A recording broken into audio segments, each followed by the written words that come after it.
தாவீது ஆடு மேய்க்கிறவனாக இருந்தவன் எங்கே போனான்?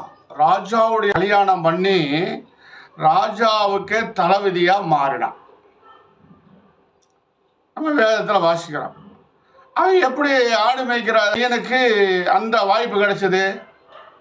அவங்க அண்ணன் இராணுவத்தில் இருந்தாங்க, இன்னும் அநேக இராணுவத்தில் இருந்தாங்க. ஆனால் இவனும் ஆடு மேய்க்கிறவனாக இருந்தான். ஆனால் இவன் எப்படி ராஜா மகளை கல்யாணம் பண்ணுற அளவுக்கு, ராஜா கிட்ட பாராட்டுப்படுற அளவுக்கு, ராஜா பந்தியில் உட்காந்து சாப்பிட்ற அளவுக்கு, ராஜாவுக்கே தளபதி ஆகிற அளவுக்கு இவன் எப்படி மாறினான்னா, அவன் வேலையில் ஜாக்கிரதையாக இருந்தான். அந்த ஆடு மேய்க்கும் போது ஒரு விஷயம் கரடி வந்தது, ஒரு விஷயம் சிங்கம் வந்தது. அதை என்ன பண்ணினா அடித்து பிடிச்சி மல்லு கட்டி அது இருக்கிற தப்பிச்சான்.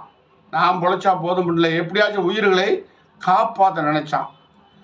அதுவே அவனுக்கு ஒரு பேரும் புகழையும் தன்னம்பிக்கையும் தந்தது.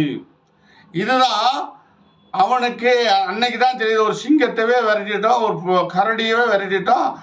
அப்போ நம்மக்கிட்ட கரடியை விரட்டுற சிங்கத்தை விரட்டுற அளவுக்கு விளம்பரம் கூட தெரியும் போது தான் அங்கே கோலியாத்தை முறியடிக்க அவனுக்கு தன்னம்பிக்கை வருது. முறியடிக்கிறான் இல்லையா?